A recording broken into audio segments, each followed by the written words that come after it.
سلام، خوش آمدید به 11مین برنامه بیبا.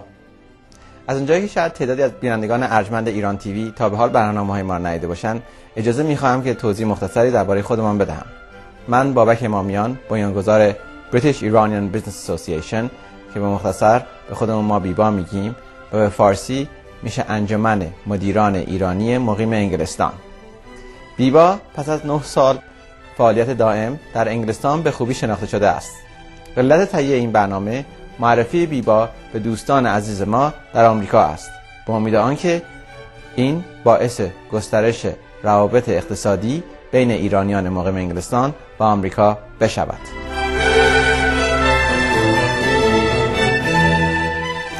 خوش آمدید به برنامه امشب. برنامه امشب ما موضوع تکنولوژی دوباره ادامه میدیم و من I'm very proud که افتخار میکنم که 2 تا از دوستان بسیار خوبم، آقای دکتر جلال باقلی و آقای دکتر حسین یاسایی که هر دو بدون اقرار بگم two giants، حالا به فارسی میشه 2 تا غول یا 2 تا چی در رشته تکنولوژی. امیدوارم این غول بودنش منظور بعید نباشه، منظور بزرگی و قدرت باشه و دانش. و من هر دو تای فوق العاده داشتن.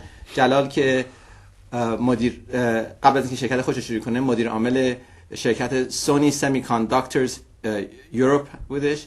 حسین مدیر عامل یکی از بزرگترین شرکت‌های تکنولوژی در انگلستان هست به نام ایمیجینیشن تکنولوژی. اول من از جلال تقاضا دارم که خودشو معرفی بکنه. من جلال باقلی از سن 18 سالگی به انگلستان آمدم برای تحصیلات دانشگاهی در رشته الکترونیک و ادامه دادم تا درجه دکترا و بعد وارد صنعت الکترونیک شدم در انگلستان و در حال حاضر در یک شرکت به قول معروف استارتاپ، یعنی شرکتی که از صفر شروع کرده که در شهر کمبریج حدود 2 سال پیش شروع کردیم که محصولاتی بدیم برای مدارات آیسی که میتونید توی تلفن استفاده کنید که تلفن رو تبدیل کنید به یک تلفن تصویری به جای اینکه صوتی باشه. چرا شما رشته الکترونیک خوندی؟ علتش چیه؟ علاقه من به این رشته است یا اتفاقی بودش؟ از بچگی علاقه داشتم به دستگاه‌های الکترونیکی کوچیک. واسم همیشه قابل تعجب بود که چطور میتونه یه دستگاه به این کوچیکی کارهای متفاوت انجام بده، چقدر این به قول معروف اینتلیجنس داشته باشه. اوکی، very good. حسین جان اگه میشه اینترودیوس کنه خودت معرفی کن لطفاً. من حسین یاسایی، من در سال 1976 خیلی مثل جلال اومدم به انگلیس. بعد دیپلمم اینجا در الکترونیک لیسانس و دکترا گرفتم. 2 سالم در دانشگاه درس دادم، بعد تصمیم گرفتم در دانشگاه زیاد پولی توش نیست. پس اول استاد بودی؟ بله، به این نتیجه رسیدم که زیاد درآمدی نداره. ولی خانومت هم همون موقع آشنا شدیم، ما که استاد خانومت بودی نه؟ توی یه دانشگاه بودیم. خب پس خانم اینطوری بس تو فکر نمی‌کرد حتما. اینا زنت نمی‌کرد. یواش همینجوری فکر کرد. و بعد دانشگاهم الان 20 سال توی اینداستری الکترونیک صنعت الکترونیک انگلیس کار میکنم. شرکتم هم ایمیجینیشن که یک پابلیک کمپانی توی انگلیس هستش و همین دیگه. شما چی؟ شما مثل جلال اصلا کوچیک خوشت میامد برای این رفتی یا علت دیگه؟ 100% من از بچگی خیلی علاقه‌مند به الکترونیک بودم. یادم میاد مادر بزرگم میومد با اتوش میگفت میشه اینو درست کنی که خیلی خنده‌دار بود در اون وقت. و بعد خیلی توی ایران هم اون وقتا به این سادگی نمیشد کامپوننت های الکترونیکی پیدا کنی، هیچ چیزای عجیب غریبی درست میکردن، ولی وقتی که اومدم انگلیس دیگه خیلی راحت تر بود و اوکی خیلی خوبه. خب من در اگه وایزه از شما شروع کنم. and you were working for a Japanese company if I'm right, right? Was, yes. For Sony Semiconductors Europe, right? That's correct. Okay, just before I get into more serious question, there is a saying they say in order to go high in Japanese company you've got to be able to play golf. So are you a good golf player? Is that how you got your promotions?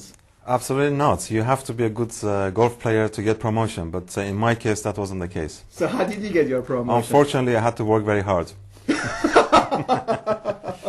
Okay. And you get a lot of finance from Japanese banks or institutions. definitely, then you must be a good golf player. We actually have a lot of Japanese customers. Majority of the customers are Japanese, and I think to be successful in Japan, in addition to having good products, you have to either play golf or sing karaoke extremely well. I'm not good at golf, but I'm not too bad at karaoke. So that's how you got your customer. That sort of helps. Okay, if I may start with you, Hossein Jan, your company, a public company, Imagination Technology. I was there in 1999 when you were awarded by Financial Times, Imagination Technology, the best technology company of the year. People were pouring money into tech sector. Everything was fine. You were the heroes of our time. 4 years on, everything has changed. What happened? I think as far as the company is concerned, we're about 1,000 times stronger than we were 4 years ago. The only thing that has changed, the sentiment in the stock market has changed. But that's normal. It's cyclic. It will come back. And I think people will realize a good tech company is a good tech company, no matter whether it's 1997 or 2003. So it will happen again. So I think what happened was a lot of people moved into tech stock thinking that they were underexposed, and the worst thing was the internet bubble. Why? Why was it bad? Because there was nothing special about it. I was always puzzled by what was so big deal about it. It's just a channel. You know, you go to shops, high street, and buy something, or malls in US, and internet is nothing more than just a channel. Why did we fall for it? You tell me. I didn't. So I think what happened then, you know, sort of tech and internet became one of the same thing. The bubble burst, and I think the good tech companies always are good tech companies. If the technology is right and the strategy right, it always works. Because the world belongs to technology. The brave new world is through the technology. Everything we have is through technology. Absolutely. I just can't work it out, people writing off technology. Well, as I said, my company is about 1,000 times stronger today than 4 years ago. In fact, last year, which is probably the worst year in the tech history, we closed some of our best deals with Intel, Texas Instruments, Sharp, and Hitachi, some of the top brands in the industry. Okay, so it's good news on your side. Absolutely. Now, you were working for Japanese then, for Sony Semiconductors, right? That's right. They were having a recession time since 1990. The banks were in trouble. The stock market was down. Was that affecting your company or your job? How did you survive? And since then, the tech stock has gone down. So has it affected you? Not a lot, actually. Japanese companies are not so, I guess, responding to the stock market as much as Western companies. Why not? They tend to have a different culture of funding and finance in Japan, which is more long-term. And even despite the trouble, they could manage to survive and carry on inventing new products to pull themselves out of trouble. But then if the stock market is low, that means it's difficult for you to raise money. Yes, and the past year has been terrible for anyone to raise money, particularly for small startup companies. It's been really difficult to convince people there's a future in technology. But again, as Hossein said, good technologies and good products always manage to attract right amount of funding. And indeed, last year we managed to do that. And a lot of companies went to the wall. They went bankrupt because they couldn't do it. So who are these people who are putting money into? There are professional venture capital people. There are a lot of them around who invest in small companies. Last year, many of them pulled out of the market, consolidated, and sat on the fence because it was very dangerous. Okay. But there's still a select band of people who had the courage of their conviction that future will come and is the right time to invest. Okay, so how about you? How do you get your investment to your company? Because research costs a lot of money. It needs a lot of investment. How do you do that? I think from an imagination point of view, we've only raised money, recently in 1976, and ever since then, we've driven the business by producing products as a step and marketing them and selling them and help to develop the R&D. We do spend huge amount of R&D, you're right, but we tend R&D, to... you mean research and development, yeah. Yes. And we do, what we have done is we've, rather than go into hugely long-term stuff, we've gone to a stepwise R&D, and each step we've managed to engage with customers and get some money along the way. How do you do that?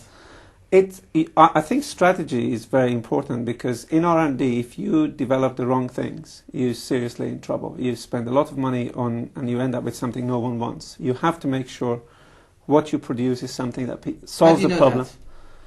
It's about, and it's a link between technology and the market. I think the biggest requirement for an industry like ours is someone who understands the technology and the market, and the link between those. You mean market? You mean ordinary consumers like Absolutely. me? You know, I need to. What we do is very complex. The trick is to relate something very complex to something that people would feel that it has solved the problem for them and will pay for it. Okay, because then in our previous discussion, you said a real need. That's the right idea. What do you mean a real need? Well, it's something that people want, as Hossein said. So, for example, in television is something people want. A digital television would be a new version of. For your entertainment, I assume. Well, we don't need 400 channels, do we?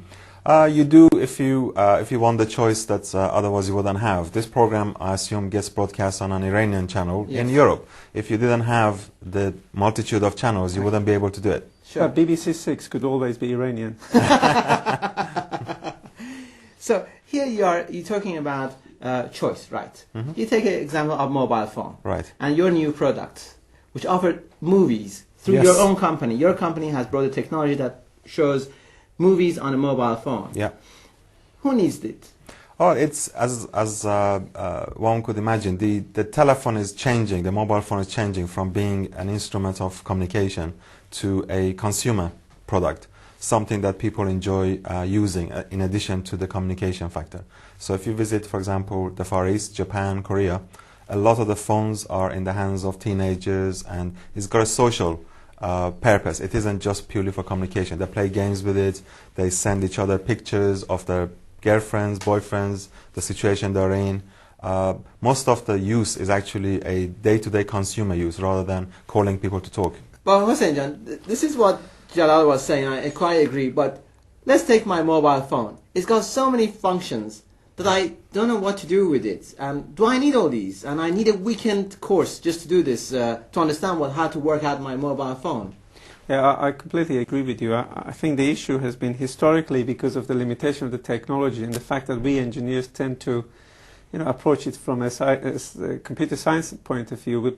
Features end up in the phone. What do you mean? You mean just because it's easy for you engineers, you presume everybody's an engineer? We're trying to sort of solve certain problems, and you put that kind of feature in. But part of it is technology limitation. In fact, an example I want to give, text messaging, text feature in a phone was a last-minute afterthought by the engineers. But look at it today. The most important element in a mobile phone is text. But Hossein, how to make it easy for me to send texts, this interactive thing between... The future of all these mobile phones is about making the user interface to human very simple and very easy. If you just mobile phone or any technology? Well, devices, radios. You also see convergence. Your Walkman, your radio, your mobile phone, your PDA. They're all coming together in different mix and matches. But the most important thing is that they need to solve the problems you have or the interest that you have.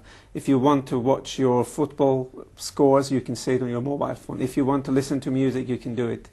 If you want to talk to your girlfriend and send some cool message, you can do it. But how do you make this mobile phone or this video camera or the video recorder friendly use? There's so many digits on it. Yeah, I think the issue is human beings are used to audio, video and pictures. Mobile phones are a little text and some keys. The transition is moving from keys and a small screen to sound, pictures, and everyone could relate to those much better. Okay, then when you are trying to get investment, let's take your case, but I was going to bring another question, but I mean, is that how you go to invest and say, look, I'm going to make this video recorder more friendly use? And people would want it, but at the same time would have more function. Is that how you approach your... Yeah, or they'll take the phone and we say, this phone can be much more user-friendly if you can communicate through pictures rather than, for example, by sound. We haven't, invested in technology for human-to-machine interface. It was mostly people-to-people. But even a phone, you can have features, for example, you can say name of somebody and their phone number will dial. You don't have to actually dial the number. Or you can listen to a text that somebody sends to you, which can be read automatically to you, so you don't have to read it. this kind of features make future telephones a lot easier to use than they are today. So you're going to have our robotic friends. They will sit next to me and listen to all my problems. No, it's your phone. Your phone will become your friend, and you can talk to it. You can ask it to do things. Will it react back to me? Absolutely, yes. Okay. Now, Jalajan, you've moved your company to Cambridge area, near Cambridge University. Yes. And a lot of people consider it as the new Silicon Valley or the existing Silicon Valley of UK. Is that why you moved there? Is it because... There are 2 or 3 centers of concentration of technology in the UK, and Cambridge is an area which basically fashioned itself after Silicon Valley in the US. And what that means is there is a proliferation of small startup companies in the same area, and they can cross-fertilize. And also you have a whole infrastructure of professionals who deal with startup situations, like lawyers, like financiers, like corporate advisors, interim management. Is it because people. of the Cambridge University? That's right. No, Cambridge University provides the raw ideas and technologies for a lot of the technology companies. It's not exclusively University of Cambridge, but there's a lot of people who get attracted to that area because of this type of companies, and hence you have access to these people, which you wouldn't have perhaps in another region. Okay. And that's very important. Okay, so location. Would you be moving your company to Cambridge now? Well, not really. I think that the issue is that the UK historically has been very strong in ideas and creating the technology. It's been not great in exploiting those, but I think since I would say Mrs. Thatcher days, that changed and people became more and more aware of not only creating ideas but exploiting them, developing business. I think quite a number of places in the UK have got the technology and the people to do interesting stuff, and I think there's more people in the UK now that can take those ideas and make them into successful businesses. So what are you saying? You don't necessarily have to be in Cambridge. I don't think so. I think we're around Thames in London area. Bristol is the same. Some people call Bristol Silicon Gorge. So that's another. There's 3 or 4 places in UK that have concentration of Silicon Valley kind of environment. And the key thing is there are people with skills, and there are also now the ability to exploit those in the marketplace. Okay, thank you very much. Now, Jalajan, with people who are in your business with so much difficulty nowadays in tech sector. By the way, I'm pro tech sector. I believe in technology, and I like to help them. And I truly believe the world belongs to technologists. But not everybody at the same time has the same sentiment as earlier Hossein said. What are the new opportunities for people who want to join the tech sector or are already in tech sector? As entrepreneurs or as business people? However. Well, as entrepreneurs, if they have good ideas that they can see their way through to a product or a service which people want, then they should try and put a business plan together and raise money to start a company. If they're investors, I guess the best thing is to invest through funds which invest in technology, in a range of them, to de-risk the process. What about going to exhibitions and... Well, in terms of getting to know the technologies that's available, yes, you can visit many specialist exhibitions for consumer communication, computers, and see what's going on. Yeah. Okay. What are the new opportunities? I know your company has come up with a number of new products. I think, my advice to whoever wants to do something in this area is to make damn sure that someone who wants to buy this idea.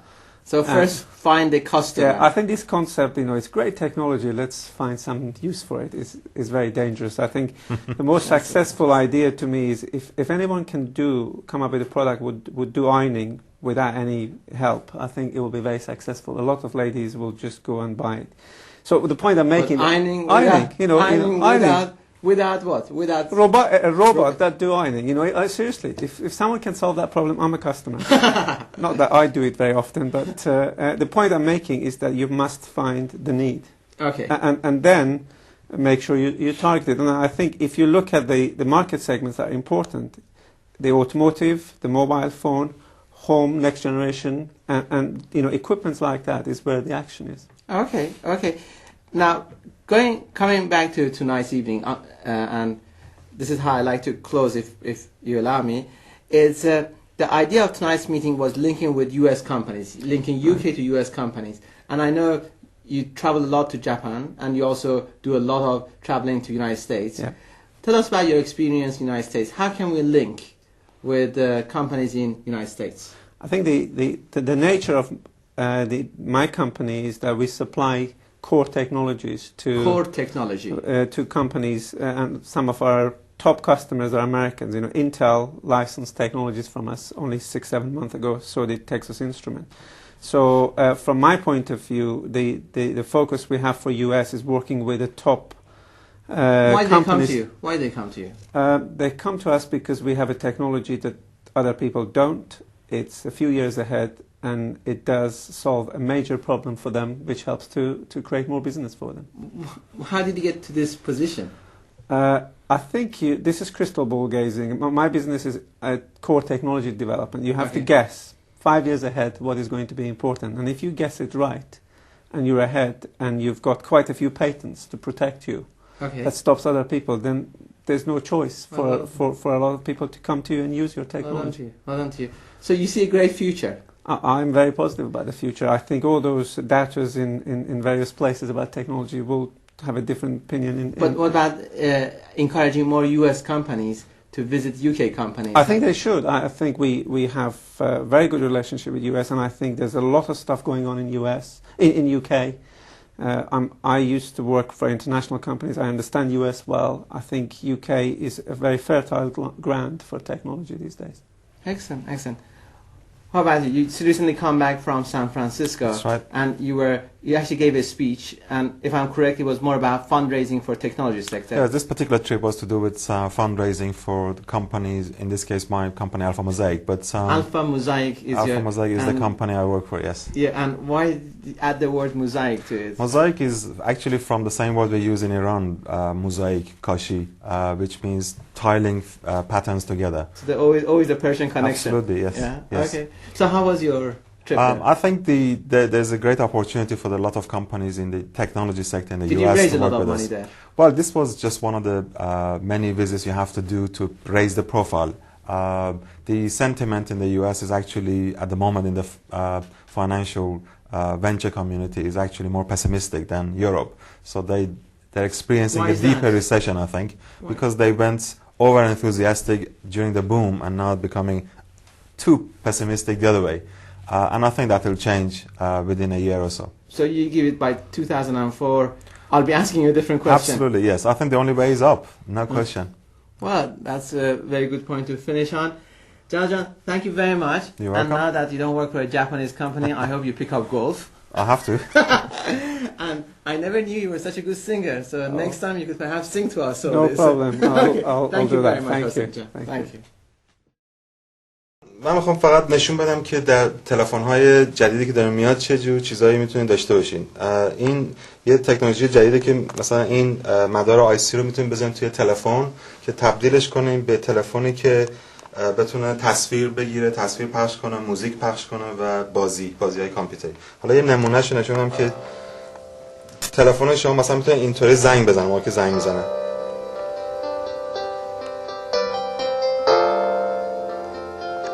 این یه نمونه مثلا زنگه. بعد یک چیز دیگه ما نشون بدم، مثلا میتونید روی تلفن تیکای فیلم نگاه کنید.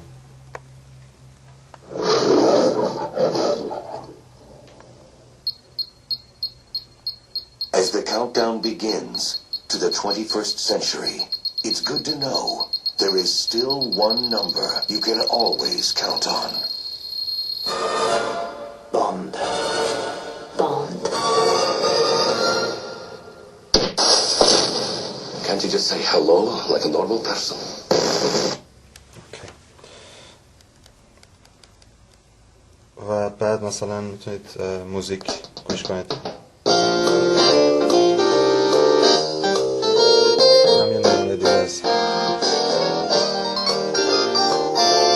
یه چیز دیگه که میخوام نشون بدم، میتونید چجوری تصویر بگیرید با تلفن خودتون و پخش کنید تصویر رو، مثل کمکوردر. اینطوری من الان میتونم عکس آقای یسایی بگیرم. فیلم رو اینطوری زوم کنم. چارج میکنم برای این سرویس ها. بعد من الان این اگه بذارم اینجا و پخشش کنم شما میتونید ببینید. زوم، دیجیتال زوم. این تصویر وقت میشه از طریق تلفن بفرستین به کسی دیگه که همش تلفنی داره بتونه نگاه کنه، یا بفرستین به کسی که کامپیوتر داره رو کامپیوتر نگاه کنه. Maybe you would use some of this piece. خوبه. Thank you. امیدوارم که از برنامه امشب لذت برده باشید. شب بخیر. شما را به خدا میسپارم. به امید دیدار.